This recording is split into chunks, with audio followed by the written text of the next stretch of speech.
I'm Hope, KM4IPF, and welcome to HamRadio.World. So, as you may or may not know, Faith, Hannah, Daddy, and I will be going to the Dry Tortugas for a Ham Radio miniature DXpedition, which is basically, if you don't know, where some people go out to a very rare place to get on the air, or a very wanted grid, which is where the Dry Tortugas is because it's a national park island off of Key West. So we're going to be going there, and we're going to, in a series of videos, show you how we're going to be organizing some stuff. First, we're going to show you how we're organizing stuff in this bag, and eventually getting to the stuff that goes into this box, since it's all going to be mostly packed in that box. So basically what we have here is a bag. We have it all labeled. It's got the XBeam parts and mast ropes. Sorry about that. So basically all this stuff here goes in. We have different guy wires here, or guy ropes actually. These ones, our glow sticks, are marked with a T, and same on this one. And then some of them are marked with B's because we have different spots that need to be guy roped on our mast. And these ones go to the bottom, and the T's go to the top. So basically, a whole bunch of these go into here, along with all these. This is a different rope. This rope we came up with because we stick a loop that's already in there onto the mast, and when we put out the guy ropes, we use it to measure about how far we need to place out the stakes. Another T. This one, we have a whole bunch of rope which we can cut to the right size. This is our halyard. That's a new word for you learned today. Mm-hmm. What's it used for? It's used to basically haul up all our dipoles. That's why we have a pulley. This will be attached to the top of the mast, and this is called a turtle. These turtles are really great because it looks like a turtle. Oh. Yes. It just looks like a turtle. It's got a head and the thing there. So basically, this is a really cute turtle-ish way of working with guy ropes and other wires.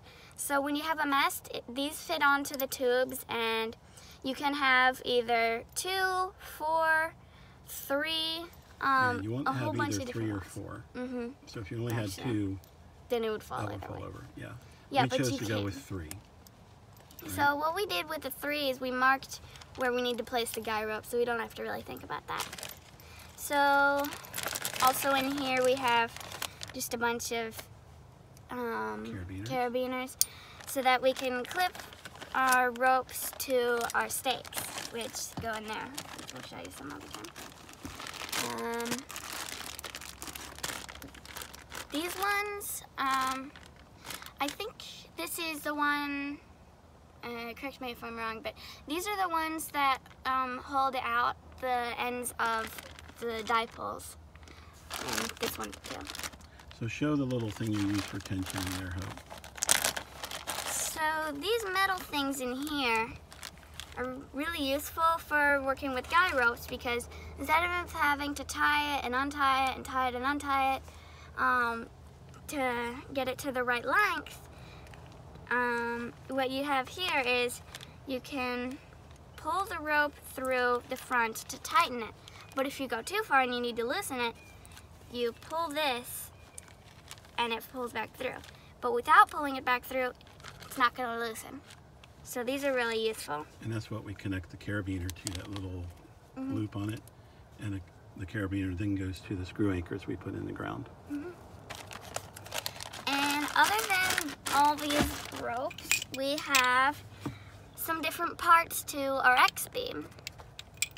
So an XBeam, if you didn't get to see the other videos, it's basically like a hex beam, but instead of 6 spokes, it's got 4.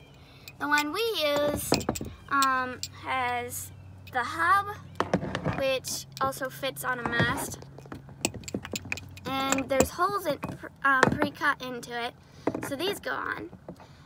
Once you stick these in, you can extend a bunch of poles. They're like fishing rods, but they're not. They're just fiberglass and extending type poles, and they just go right on here. So these are just a bunch of parts from it. Show the other side of the, Oh. hold it up because it's too bright. Hold it up over here. Okay, so what's up with these?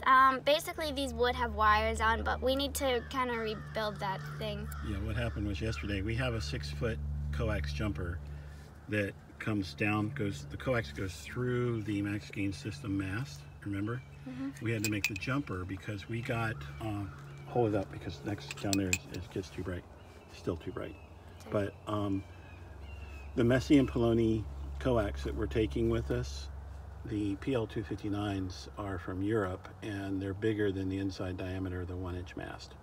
So that final 5-foot section of mast, they don't fit in. So we had to make a 6-foot jumper so that we can use the barrel connector. There we go. And then we can use the lightweight M&P Airborne 5. So we have those 50-foot pieces of coax, and we have a couple 75-foot and I think a couple 100-foot pieces. Really lightweight, right? Yeah. So that's why we had that. But yesterday we found out when we tried to get on the air, we had a short in the coax. We put some crimp coax connectors on, had somebody help us do that, and what happened? They got shorted because they were crimped. Yeah, something got shorted in there. So we're going to rebuild with a solder connector. We have some silver coated Amphenol solder connections. So So basically there would be wires here. So these go in, we have these, and am I forgetting anything that goes in here? The switch. Oh yeah, this is an A and B switch, really. It's an antenna switch. So basically you have your 2 different antennas here hooked up to A versus B, and then this goes to your radio, so you just switch it or off. Oh, but what's funny about this, not only does it look like a weird guy with a big nose, if you look at it, Daddy actually won it at a ham fest. No, he bought this one at a ham fest, and then he won the exact same thing a few minutes later, and he couldn't return it. But now we have 2, so we're gonna use this. We have 2 AB switches. So I think that's it. Let's see. Is it all fitted? Oh, XBeam strings and wires. We need to show that. It's all scattered across the back of the car. So basically we have these also labeled. It goes in here. It's got the XBeam wires and strings. These are just the tiny little things. We have them all in individual bags, including these things, so they don't get all tangled up with each other. So they fit in there really nice. And then another thing I forgot to mention that goes in here is we have some of Daddy's gaff tape, because if you watch some of the videos that we have our XBeam out, we need something to keep these wires basically straight with everything. So these, we just put it around over here and there. Now am I forgetting anything? You're forgetting to zip up the wire. There you go. Okay, so we'll also have at least one more video. We'll have several more videos on how we're packing stuff. We're going to show the individual go boxes. We'll probably shoot those this afternoon. Show those, how we're carrying our batteries. Oh, yeah. And then eventually, a lot of the antenna stuff is going in here. And then we'll have another way to pack our food and stuff. But this is a Pelican 1620 case that I use for work. So basically for now, that's it. 73. 73. What? Beep. Beep.